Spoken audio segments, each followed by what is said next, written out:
In the beginning, God creates the heavens and the earth in 6 days.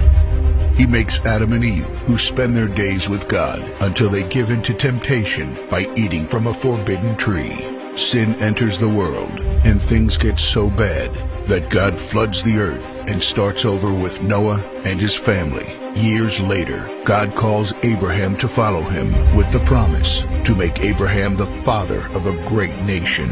Abraham obeys, and God gives him a son, Isaac. Isaac's son Jacob has 12 sons. Joseph, Jacob's favorite, becomes second in command of Egypt.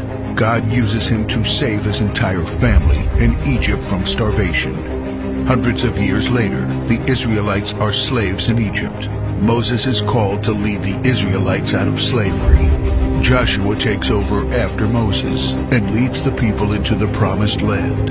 After Joshua, God raises up judges, temporary military leaders like Deborah, Gideon, and Samson, who protect and fight for God's people.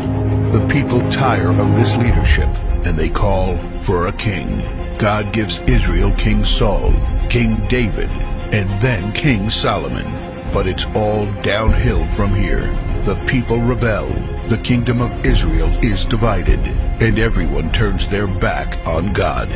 Prophets like Elijah, Isaiah, Micah, and Jeremiah warn that if people don't repent of their sins, there will be consequences.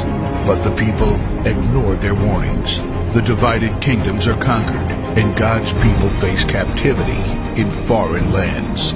People like Daniel show great courage and stand up for God when no one else does. Some of the exiled people return to the promised land, but for 400 years, God is silent. No prophets, no miracles, and no angel visitations.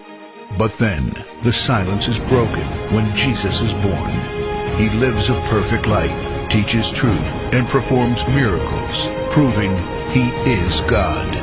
He shows us the full extent of God's love by taking our place and dying on the cross for our sin. He is placed in a grave, but 3 days later, Jesus rises again, conquering sin and death. His followers travel the world, sharing the good news of His love and starting churches. We now are part of this story, and we have the chance to change the world and share His love, because one day He will crack open the sky and He will return.